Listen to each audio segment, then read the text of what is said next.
I ate alone on my birthday, table for 6. My husband, my best friend, even my own sister ignored the invites. They thought I didn't know about the affair. As I sipped champagne, the waiter handed me a note.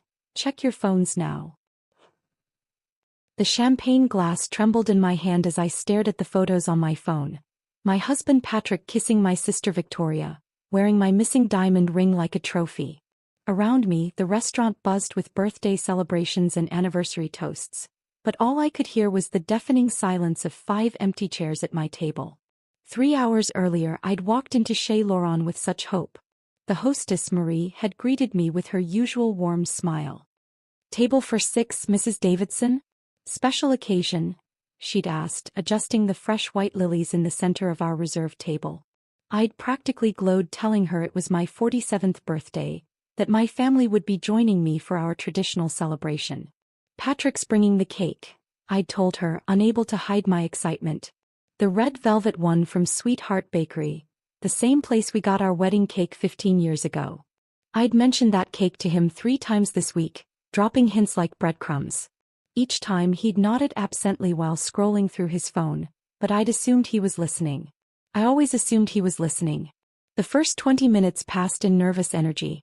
I'd arranged the chairs just so, making sure Victoria's was positioned where she could see the entire restaurant. She loved people watching. Elizabeth's chair faced the window because she enjoyed the street view. Even Ethan and Haley's spots were chosen carefully, close enough to hear Patrick's stories but far enough from the kitchen to avoid the bustle that made Haley anxious. Marie had brought bread baskets and filled water glasses, her movements becoming more hesitant with each pass. By the 3rd refill she'd started avoiding my eyes. I understood. The pity was written across her face in careful, professional lines. My phone buzzed constantly those first 30 minutes. I kept expecting Patrick's name to flash across the screen with apologies about traffic or a work emergency that would make him 15 minutes late. Instead, it was spam calls and promotional text. The silence from my family felt deliberate, calculated. At 7:15 I ordered a glass of wine. By 7:30 I'd drained it and asked for the dinner menu. The waiter, Leo according to his name tag, had kind eyes behind wire-rimmed glasses. He'd been serving us for 3 years, knew our usual orders, remembered that Patrick always asked for extra butter with his bread. Should we wait a bit longer? Leo asked gently, pretending to adjust the unused silverware while stealing glances at the empty chairs. They're just running late, I replied, my voice steadier than my hands. But even as I said it, the words felt hollow. Victoria lived 12 minutes away and was notoriously early to everything. Elizabeth worked 6 blocks from the restaurant and had confirmed our plans twice this week. Patrick had left the house before me, claiming he needed to pick up supplies for tonight. The couple at the next table was celebrating their daughter's engagement. The young woman kept flashing her ring, tears of joy streaming down her cheeks as her mother held her hands. I touched my empty ring finger unconsciously, the same spot where my grandmother's diamond had lived for 15 years until it mysteriously vanished 3 weeks ago. Patrick had helped me search every drawer, every pocket, every corner of our house. His concern had seemed so genuine. By 8 o'clock the restaurant's dinner rush was in full swing. Families filled nearby tables with laughter and animated conversations. A group of teenagers shared an enormous chocolate cake, taking selfies and making memories I envied. An elderly couple held hands across their small table, finishing each other's sentences after what must have been decades together. I sat alone, checking my phone every few minutes. Each time the restaurant door opened, my heart jumped. Each time it wasn't someone I knew, a little more hope died. The empty chairs around me felt like accusations, evidence of relationships I'd apparently misunderstood, love I'd apparently imagined. Leo brought the appetizer I'd ordered, Victoria's favorite calamari, and gently suggested I might want to call my family. My fingers trembled as I dialed Patrick's number. It went straight to voicemail. Victoria's phone did the same. Elizabeth's rang once before cutting off as if she'd deliberately declined the call. That's when the real panic set in. This wasn't about traffic or work emergencies or forgotten plans. Something was very, very wrong. My hands shook as I scrolled through my contacts to find Ethan and Haley's number. If anyone would tell me the truth, it would be my in-laws. They'd never missed a family gathering in the 15 years I'd known them. When Patrick had proposed, Ethan had cried. When we'd struggled with infertility, Haley had held me through every disappointment. The phone rang 3 times before Haley answered. "Natalie, sweetie, how are you feeling?" I'm at the restaurant," I said, confused. "For my birthday dinner. Where are you and Ethan?" Silence stretched across the line. Finally, Haley's voice returned, smaller and uncertain. "We didn't know there was a dinner, honey. Patrick said you'd canceled because you weren't feeling well. He said you needed space from everyone right now." The restaurant seemed to tilt around me. Conversations at nearby tables became background noise like television static. The wine in my glass suddenly tasted bitter, and the smell of garlic from the kitchen made my stomach clench. "He said I canceled?" My voice sounded foreign to my own ears. "Yesterday morning," Haley continued, her tone growing more concerned with each word. "He called us both. Said you were having a rough patch and didn't want company. Ethan wanted to check on you anyway, but Patrick insisted you needed time alone." Patrick had lied to them. Patrick, who'd never missed a chance to have his parents over for dinner, who called them twice a week religiously, who'd built his entire identity around being the perfect son. He deliberately excluded them from my birthday. The question that had been lurking in the shadows of my mind for months stepped into the light. What else had he lied about? Leo appeared beside my table as if summoned by my distress. Without speaking, he placed a fresh glass of champagne next to my untouched dinner and a small, folded piece of paper beside it. His eyes met mine with an intensity that made my breath catch. "It's time, Mrs. Davidson," he said quietly, his voice carrying a weight that made me understand this wasn't about dinner service or restaurant protocol. My fingers fumbled with the paper, unfolding it slowly as if it might contain an explosive.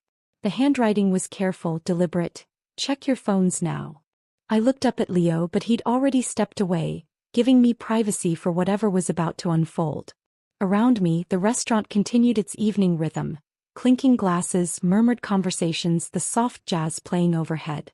But I felt isolated in this moment, suspended between my old life and whatever truth was waiting on my phone. With trembling hands, I unlocked the screen. The photo gallery was open, displaying images I'd never seen before. My heart stopped, then began beating so hard I could feel it in my throat. Patrick and Victoria kissing in what looked like this very restaurant. Victoria's hand extended toward the camera, my grandmother's ring sparkling on her finger like a beacon of betrayal. The timestamp showed 2 days ago. Tuesday evening, the same night Victoria had called to confirm our birthday plans with that unusually bright voice. There were more photos. Patrick and Victoria entering a hotel. Patrick and Victoria at a jewelry store. The same store where we'd had my ring resized years ago. A receipt for a romantic dinner for 2, charged to the credit card I rarely checked. But it was the final image that shattered whatever remained of my composure. A screenshot of text messages between Patrick and Victoria, planning their evening together while I sat at home, worried about my lost ring and excited about my birthday celebration. "She's so gullible," Victoria had written. "Still thinks she lost her ring. This is almost too easy." Patrick's response made my blood freeze. "Let her have her little birthday dinner. She'll sit there alone and finally understand what she means to everyone." They'd planned this. Not just the affair but the cruelty of this moment. They'd wanted me to sit here, surrounded by empty chairs, realizing that the people I loved most had chosen to hurt me in the most devastating way possible. But as I sat there, staring at the evidence of their betrayal, something unexpected happened. The tears I'd been fighting back dried up. The shaking in my hands stopped. The woman who'd spent months making excuses for suspicious behavior, who'd blamed herself for feeling paranoid, who'd convinced herself that love meant trusting even when trust felt foolish, that woman was gone. In her place sat someone I hadn't been in years. A woman who knew exactly what she was worth and what she deserved. They thought I was weak, predictable, the type to cry and forgive and pretend none of this had happened. They'd forgotten who I was before I became their wife, their sister, their convenient target. They were about to remember. I looked up from my phone, searching for Leo among the bustling restaurant staff. He was polishing wine glasses behind the bar, his movements methodical and calm, as if he hadn't just delivered evidence that would destroy my marriage. When our eyes met across the dining room, he gave the slightest nod. Not sympathy, not pity, just acknowledgement of a job completed. The story of how Leo became my unlikely ally began 8 days ago, though the seeds were planted months earlier. I'd started noticing things, Small inconsistencies that individually meant nothing but together formed a pattern I couldn't ignore. Patrick's phone face down during dinner. Victoria declining my calls, then texting hours later with elaborate excuses. The way conversations stopped when I walked into rooms, replaced by overly bright smiles and sudden topic changes. Last Tuesday afternoon I'd been running errands downtown when I decided to stop by Chez Laurent. Not for lunch but because I needed to see Leo. He'd become more than just our waiter over the years. He was a fixture in our family celebrations, someone who remembered anniversaries and asked about promotions and noticed when someone was missing from our usual group. I'd found him setting up tables for the evening service, his precise movements creating perfect place settings with military efficiency. The restaurant was nearly empty in that quiet space between lunch and dinner, sunlight streaming through tall windows and catching dust motes in golden beams. "Mrs. Davidson," he'd said, looking up with genuine surprise. "No reservation today?" "Leo, I need to ask you something," I'd begun, my voice barely above a whisper. The words felt ridiculous as I prepared to speak them, like something from a spy novel rather than my ordinary life. "Have you seen Patrick here recently?" Without me. His hands had stilled on the silverware. In that pause I saw the answer before he spoke. "Mrs. Davidson, Please," I'd interrupted. "I know how this sounds. I know I probably seem paranoid or jealous or unstable. But I need to know." Leo had set down the forks he'd been arranging and looked at me directly. Really looked, in a way that made me understand he'd been watching, noticing, putting pieces together just as I had. "Last week," he'd said carefully. "Thursday evening. He was here with your sister." The confirmation hit me like cold water even though I'd been expecting it. Did they seem? "They weren't acting like siblings-in-law," Leo had said gently. "I've served enough couples to know the difference between family dinner and something else." I'd closed my eyes, feeling the restaurant spin slightly around me. When I opened them, Leo was still watching me with those kind, intelligent eyes that had served our family for years. "I need proof," I'd whispered. "I know that makes me sound calculating, but I need to be sure. I need evidence." Leo had glanced around the empty restaurant, then pulled out a chair at the table he'd been setting. "Sit down, Mrs. Davidson. Let me tell you what I've observed." Over the next 20 minutes, Leo had painted a picture that shattered every excuse I'd made for their behavior. He'd seen them here 3 times in the past month, always Tuesday evenings when I had book club. They'd requested the corner booth, the same one where Patrick had proposed to me years ago. Victoria had worn different jewelry each time, pieces I'd never seen before. "Last Tuesday she had on a diamond ring," Leo had said, his voice careful. "Beautiful piece. Looked vintage. My grandmother's ring. The one I'd reported missing to our insurance company. I can't just spy on customers," Leo had continued, "but if they happen to come in again and if I happen to be in the right place at the right time." He trailed off meaningfully. "Would you?" I'd asked. If it's not too much trouble, could you?" "Mrs. Davidson, you've been coming here for 3 years. You remember my daughter's graduation, you ask about my mother's health, you tip well even when service is slow. Your husband tips exactly 15% and snaps his fingers when he wants another drink. Your sister has never once said please or thank you." Leo had straightened the already perfect place setting. "If they're planning to hurt you, they picked the wrong restaurant to do it in." The next morning, Leo had texted me from an unknown number. "They made a reservation for tonight. Table 12. 7:30. I'd stared at that message for an hour, my coffee growing cold as I processed what it meant. They weren't just having an affair. They were flaunting it in the place where Patrick and I had celebrated every milestone of our marriage. By evening I'd convinced myself not to go. What would I do, hide behind a plant like some detective show? Confront them publicly? The scenarios all seemed either ridiculous or destructive. But Leo had texted again at 6:15, "They're here early. You should know, she's wearing your ring." I'd driven to the restaurant without a plan, parking across the street where I could see through the windows.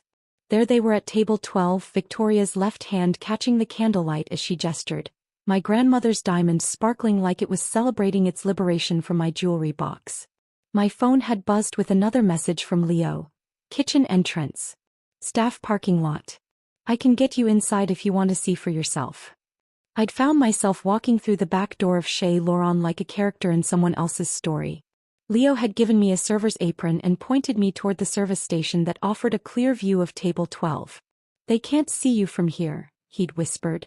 But you can hear everything. Victoria had been mid-sentence when I tuned in. Thinks I'm at yoga class. She's so trusting it's almost sad. She believes everything, Patrick had replied, cutting his steak with aggressive precision. Yesterday she thanked me for helping her look for that ring. Actually thanked me. They'd laughed together, the sound sharp and cruel in the intimate restaurant atmosphere. Other diners had glanced their way, perhaps wondering what was so amusing. Sometimes I think she knows, Victoria had said, twirling the ring around her finger. Like she's testing us, waiting to see how far we'll go. Natalie doesn't have the spine for confrontation, Patrick had responded. She'll make excuses for us until we're ready to stop playing games. Leo had appeared beside me with a small device I hadn't noticed before. The restaurant's security system tablet. Audio and video, he'd whispered. I have access for safety reasons. This qualifies as safety, doesn't it? I'd nodded, unable to speak as I watched my husband feed my sister bites of dessert with the same fork he'd used to feed me cake on our wedding day. The recordings had captured everything. Their plans to use my credit card for a weekend trip, their discussion of which friends they'd tell first when they came clean, their casual cruelty about my supposed naivety. Leo had transferred all of it to a secure folder on my phone, along with photos taken from multiple angles and timestamps that proved this wasn't their first romantic dinner. The hotel reservation is under your name, Leo had said as we'd watched them prepare to leave. I heard them discussing it. Same card you have on file here. The betrayal had layers I was still discovering. Not only were they having an affair, but they were financing it with my money and laughing about my stupidity while wearing my jewelry. As Patrick and Victoria had left the restaurant that night, Leo had handed me a small envelope. Inside was a receipt for their dinner, charged to the card I'd given them years ago for family emergencies, and a note in his careful handwriting: "You deserve better than people who celebrate hurting you." Now, sitting at my birthday table with the evidence burning in my phone, I understood why Leo had looked so determined when he'd placed that champagne glass beside my plate. He hadn't just gathered proof of their affair, he'd documented their plan to humiliate me tonight, their expectation that I'd sit here alone while they celebrated elsewhere. I caught Leo's attention and mouthed "thank you" across the dining room. He'd given me more than evidence. He'd given me the gift of knowing exactly who these people were when they thought no one was watching. That knowledge was worth more than any birthday present I'd ever received. My phone buzzed with a text from the same unknown number. "Whatever you decide to do next, Mrs. Davidson, you're not alone in this." For the first time in months, I smiled. That smile lingered on my lips as I left the restaurant, Leo's final text still glowing on my screen. The cool evening air hit my face as I stepped onto the sidewalk, and for the first time in months I felt like I could breathe properly. The weight of uncertainty had lifted, replaced by something sharper, cleaner, absolute clarity. I sat in my car in the restaurant parking lot, key in the ignition but engine silent. The digital clock on the dashboard read 9:47 p.m. My birthday was almost over, but the real celebration was just beginning. I scrolled through the evidence Leo had transferred to my phone, 23 photos for audio recordings, and a paper trail of financial betrayal that painted a picture so complete it could hang in a gallery titled, "How to Destroy a Marriage in 3 Easy Steps." The most damning recording was only 47 seconds long. Patrick's voice, casual and confident. "She'll never check the credit card statements. I handle all the finances. She doesn't even know how to log into our banking app." Victoria's laughter in response was like breaking glass. They were wrong about that too. I pulled up our joint banking account on my phone, the app Patrick thought I didn't know existed. 3 months of suspicious charges stared back at me. Romantic dinners at restaurants I'd never been to, hotel stays during my work conferences, even a jewelry store purchase dated the day after I'd reported my ring missing. They'd been so confident in my ignorance that they hadn't even tried to hide it. My fingers moved across the phone screen with surgical precision. First, a group text to all 3 of them: "Hope your night was worth it." I watched the message deliver, then almost immediately, 3 dots appeared under Patrick's name. Then Victoria's. Then Elizabeth's. All typing frantically, probably crafting elaborate lies or desperate apologies. I turned the phone off before any of their messages could arrive. The drive home took 12 minutes through quiet suburban streets lined with houses where other families were probably settling in for the evening. Children being tucked into bed, couples sharing nighttime conversations, grandparents calling to say goodnight. Normal families with normal problems and normal love. I'd forgotten what normal looked like. Our house sat dark except for the porch light Patrick had installed last year for my safety. Even his thoughtful gestures felt tainted now. Had he been genuinely concerned about my well-being, or was it guilt manifesting as overprotection? Inside, I bypassed my cell phone charging station and went straight to the landline in the kitchen. The old-fashioned phone Patrick always complained about but I'd insisted on keeping. What if there's an emergency and the cell towers are down? I'd argued. Tonight I was grateful for my paranoia. Ethan answered on the second ring. Natalie? Is everything all right? It's almost 10 o'clock. I need to talk to you and Haley. Are you both available? Of course, sweetheart. Let me get Haley. You sound upset. Haley's voice joined the line a moment later, breathless from hurrying to the phone. What's wrong, honey? Patrick said you weren't feeling well today, that you'd canceled your birthday dinner because you were having one of your episodes. The word, episodes, hit me like a physical blow. Why episodes? He's been worried about you, Haley continued, her maternal concern evident even through the phone line. Said you've been paranoid lately, imagining things, getting upset over nothing. He asked us to give you some space until you felt better. The manipulation was breathtaking in its scope. Patrick hadn't just been cheating, he'd been systematically undermining my credibility, painting me as unstable so that when the truth finally came out, everyone would question my version of events rather than his. Haley, Ethan, I said, my voice steadier than it had been all day, would you like to see why Patrick really canceled you tonight? I spent the next few minutes walking them through the process of accessing the files Leo had sent me. The silence that followed was so complete I checked twice to make sure the call hadn't dropped. Ethan spoke first, his voice raw with a fury I'd never heard from my gentle father-in-law. He gave Victoria my grandmother's ring? The one I specifically chose for your engagement because it had been in our family for 3 generations. That ring was meant to be passed down to your children, Haley whispered, her voice thick with tears. It was supposed to stay in our family. It will, I said quietly. I'm getting it back. The next hour became a blur of revelations and reactions. I sent them carefully selected pieces of evidence, enough to prove the betrayal without overwhelming them with the cruelest details. The photos were clinical, the audio clips devastating, the financial records undeniable. 37 years I've been married to that boy's father, Haley said through tears that I could hear clearly through the phone. I taught him how to treat a woman by watching Ethan treat me. How did we raise someone capable of this? You didn't raise this, I assured her. Patrick made these choices as an adult. You gave him a foundation of love and respect. What he built on top of that was his decision. While we talked, I opened my laptop and logged into our family WhatsApp group. 32 members spanning 3 generations, from Patrick's 90-year-old grandmother to his youngest cousin's new baby. This group had shared wedding announcements, birth notifications and holiday photos for years. Tonight it would share something different. I selected the clearest photo from Leo's collection. Patrick and Victoria at their corner table, her left hand prominently displayed as he kissed her knuckles, my grandmother's ring catching the candlelight like a spotlight on their betrayal. The timestamp was clearly visible. Tuesday evening, 8:23 p.m. No caption. No explanation. Just truth, uploaded for everyone who'd ever trusted these people to see. My phone, still turned off and charging in the kitchen, began buzzing against the counter like an angry wasp. Even powered down, I could feel the digital chaos I'd unleashed. The group chat is exploding, Ethan said, his voice mixing satisfaction with sadness. Your cousin Maria just asked if that's really Victoria wearing your ring. What did you tell her? The truth. That we're as shocked as everyone else. Within minutes, my private messages began filling up on the laptop. Cousins who'd watched Victoria and me grow up together, family friends who'd attended both our weddings, distant relatives who'd only heard stories about the sisters-in-law who were closer than biological siblings. Elizabeth's message arrived at 11:34 p.m. Natalie, I need to explain. I had no idea about Patrick and Victoria. I swear on my mother's grave I didn't know about the affair. Patrick told me you were struggling with paranoia, that you'd been accusing him of cheating when he was completely innocent. He said you needed space from friends because you were convinced everyone was lying to you. I thought I was being supportive by staying away from your birthday dinner. Please call me.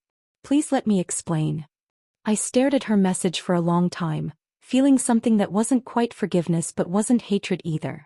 Elizabeth had been manipulated too, turned into an unwitting accomplice in my isolation. Patrick had played us all, using our love for each other as weapons against each other. But manipulation was still a choice. Elizabeth could have called me directly instead of taking Patrick's word. She could have trusted our 20-year friendship over his recent claims. She could have shown up anyway just to be sure. He didn't. The house felt different around me as I closed the laptop and finally turned my phone back on. 73 missed calls. 112 text messages.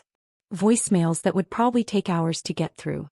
The digital avalanche I'd started was still gaining momentum, and I was the only one standing safely above it. For the first time in months I felt powerful. Not cruel, not vindictive, but powerful in the way that comes from absolute honesty in a world built on lies. They'd all underestimated me.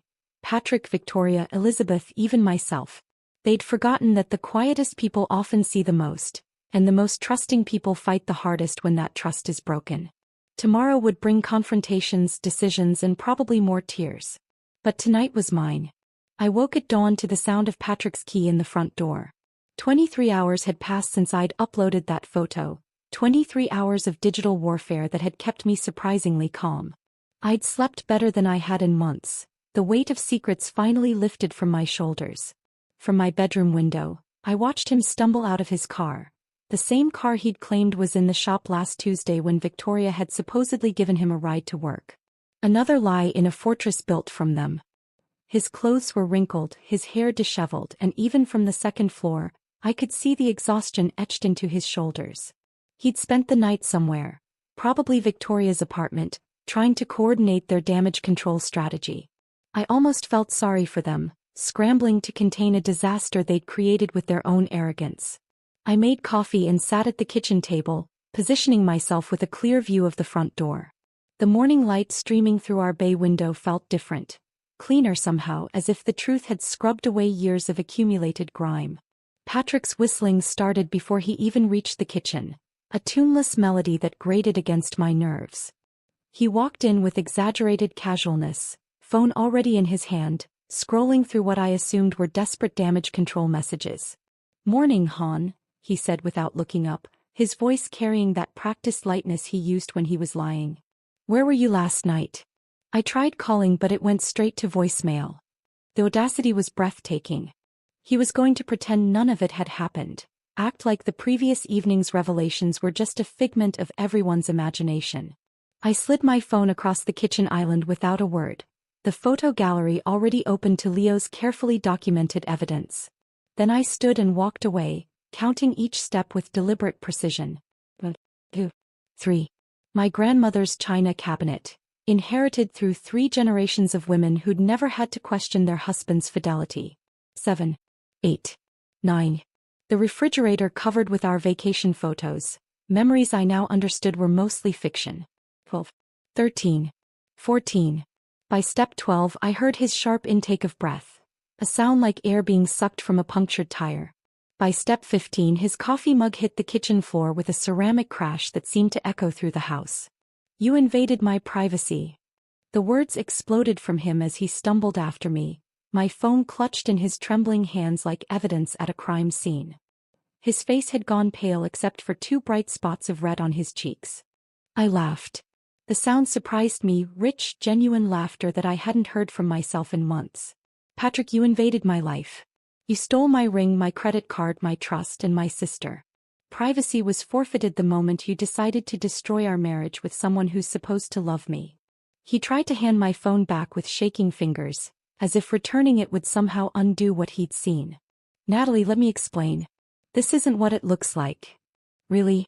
"Because it looks like you and Victoria having a romantic dinner with my stolen ring while planning to use my credit card for a weekend getaway." I kept my voice conversational, almost pleasant. "What exactly am I misunderstanding?" His mouth opened and closed soundlessly. Patrick had always been quick with explanations, able to rationalize away suspicious behavior with elaborate stories that made me question my own perceptions. Now, faced with photographic evidence, his silver tongue had turned to lead. The locksmith would arrive in 90 minutes. I'd called them at sunrise, explaining I needed to change the locks due to a security concern. They hadn't asked questions. "Pack your things," I said, gesturing toward the stairs. "Take only what belongs to you. You don't live here anymore." The transformation was immediate and predictable. Shock became denial, denial became anger, anger became desperate bargaining. He cycled through his usual tactics like a player running the same playbook. Tears that had worked during our early arguments, promises he'd made and broken before, blame shifting that had once made me doubt my own reality. "This is all Victoria's fault," he said, grabbing my hands with the same fingers that had touched my sister's skin. "She seduced me, Natalie. She's been after me for months. I was weak, but I love you. I've always loved you." I pulled my hands free and stepped back, studying his face like I was seeing it for the first time. The same blue eyes that had promised me forever. The same mouth that had whispered sweet lies. The same expression he'd worn while helping me search for my missing ring. "You're right about one thing, you are weak," I said. "But Victoria didn't force you to lie to your parents about my birthday dinner. She didn't make you steal from our savings or use my credit card for your romantic getaways. She didn't make you call me unstable to justify your betrayal." He flinched at that last part. "How did you know about the episodes you've been telling everyone about?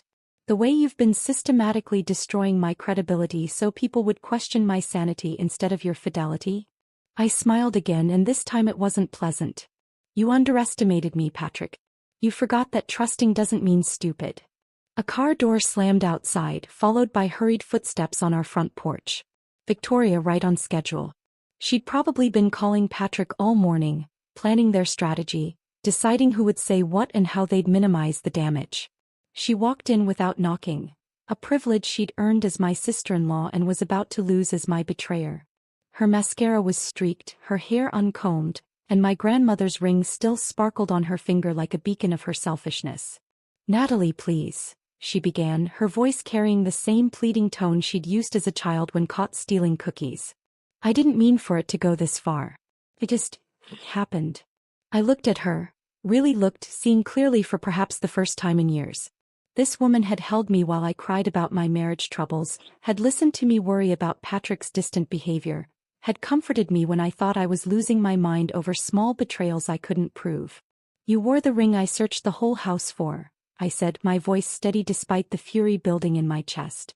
"You let me sob on your shoulder thinking I'd lost it. You comforted me while wearing the evidence of your betrayal." "It was just," she started. "Just what?" I interrupted. "Fun? Convenient?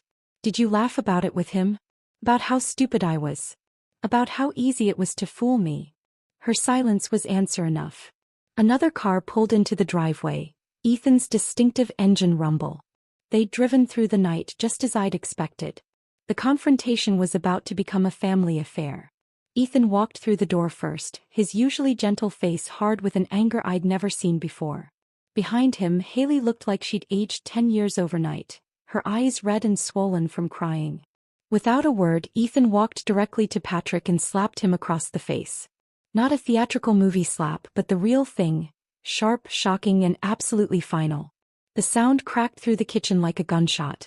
Patrick staggered backward, one hand pressed to his reddening cheek, his mouth opening in shock. In 15 years of marriage, I'd never seen anyone lay a hand on him. "That's for the ring," Ethan said quietly. "My grandmother's ring, which was supposed to stay in our family." Haley refused to even look at Victoria, keeping her eyes fixed on Patrick with the expression of someone staring at roadkill.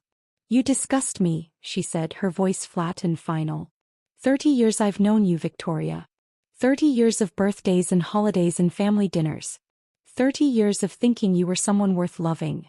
Victoria started to speak, but Haley held up one hand, stopping her cold. "Don't. Just don't. There's nothing you can say that would make this anything other than what it is. A betrayal so complete it's changed how I see the last 3 decades of my life." The kitchen fell silent except for the tick of the wall clock and Patrick's ragged breathing. Outside, a neighbor's dog barked, and somewhere down the street, someone started a lawnmower. Normal Saturday morning sounds from a world that hadn't been turned upside down by lies and betrayal. This wasn't just my war anymore. It had become theirs too, a family fractured by selfishness and lies that would take years to heal, if healing was even possible. My phone buzzed with a text from Elizabeth. "Please call me. I can explain everything." I deleted it without reading it twice. Some explanations came too late, and some betrayals ran too deep for words to bridge. Elizabeth had made her choice when she'd chosen Patrick's version of reality over 20 years of friendship. The easiest cut, I was learning, was sometimes the cleanest one. The locksmith arrived 15 minutes early, a grizzled man named Frank who took one look at the tense faces in my kitchen and asked no questions beyond standard deadbolt or something more secure. I chose more secure. Some doors once closed should stay that way. While Frank worked, Patrick gathered his belongings with the mechanical movements of someone in shock.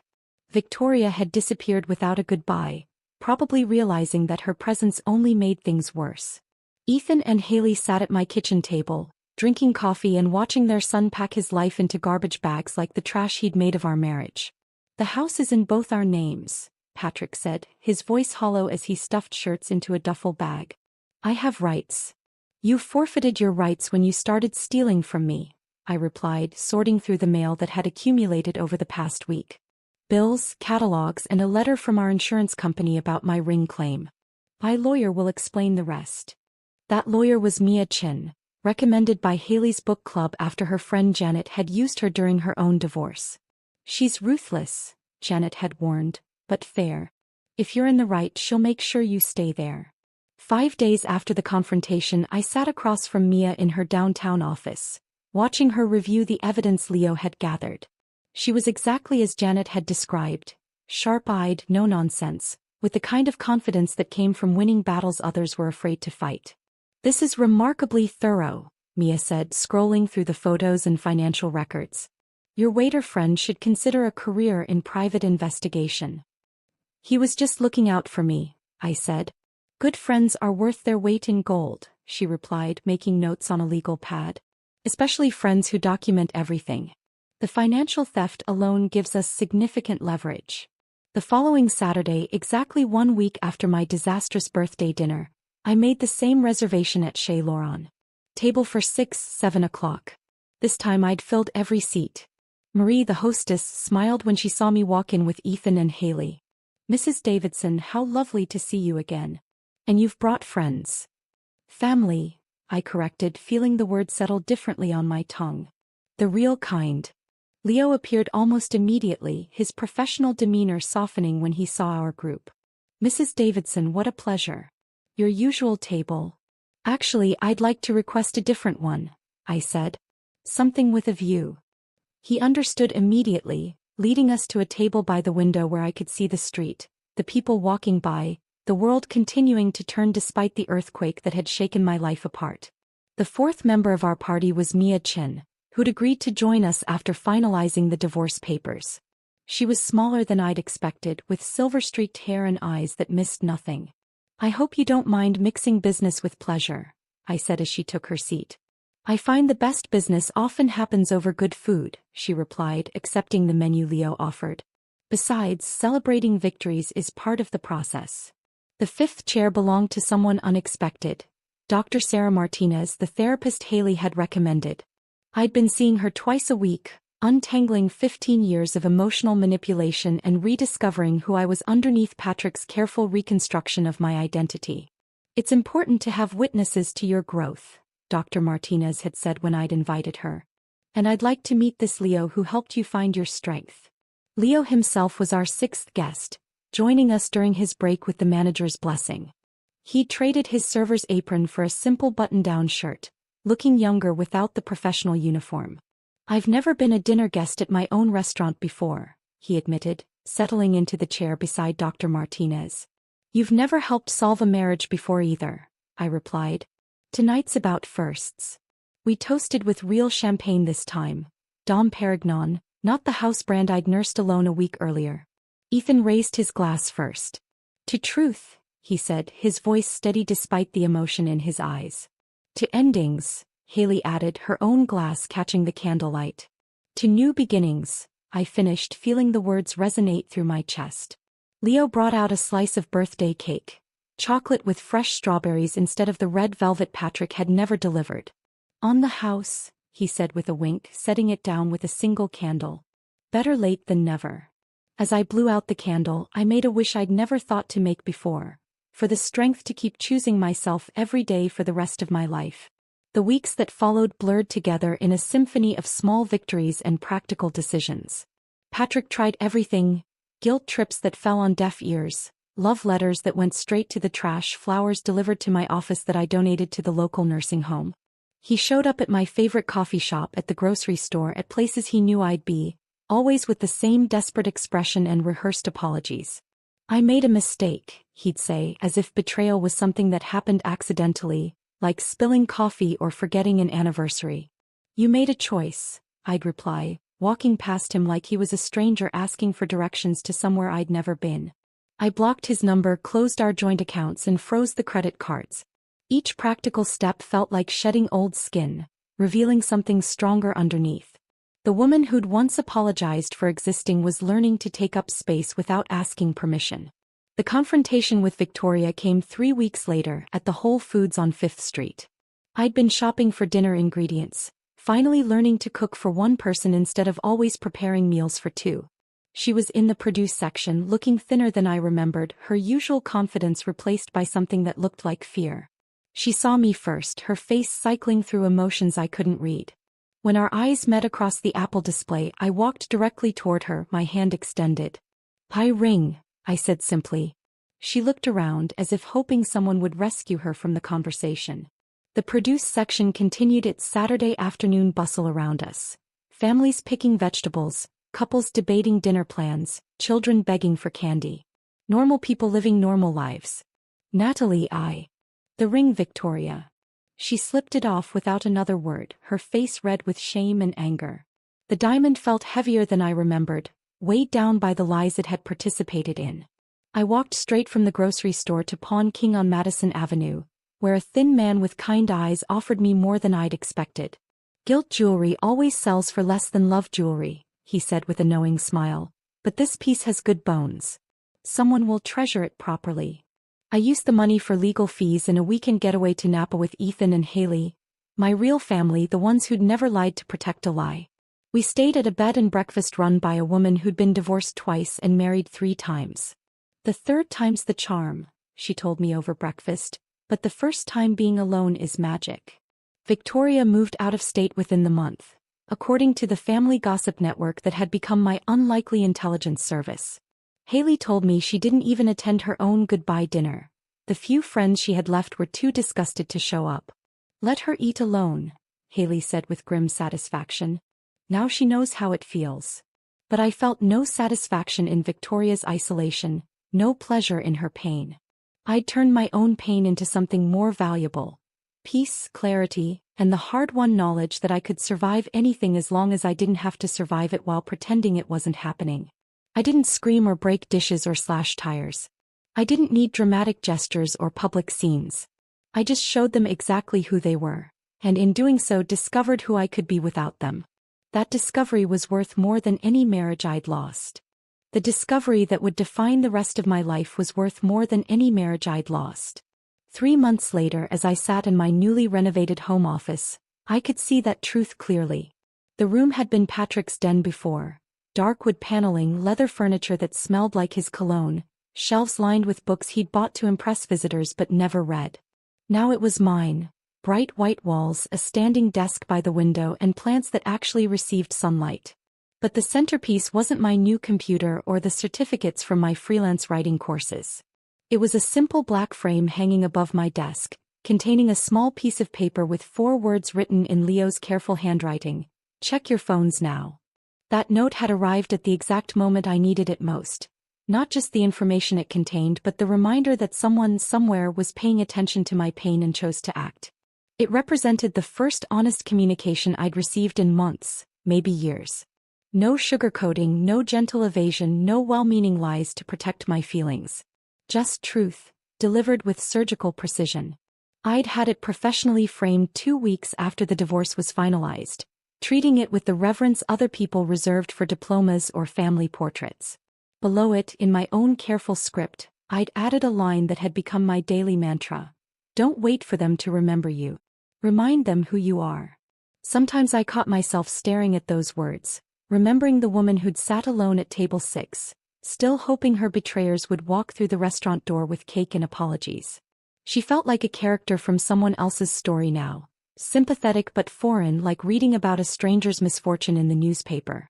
My birthday had been transformed from a day of expectation and inevitable disappointment into an anniversary of awakening. Last year I'd celebrated alone, not the bitter solitude I'd experienced at Chez Laurent, but the intentional, luxurious solitude of someone who'd finally learned the difference between being lonely and being alone. I'd taken myself to a spa in the mountains, spent the day hiking trails that challenged my body and cleared my mind, then returned to a hotel room where no one questioned my choices or made me doubt my perceptions. For dinner, I'd eaten room-service chocolate cake while watching the sunset from my balcony, feeling more complete than I had in any restaurant surrounded by people who were supposed to love me. The transformation hadn't happened overnight. Dr. Martinez had warned me about that during our early sessions, when I'd wanted to skip ahead to the part of healing where everything made sense and nothing hurt anymore.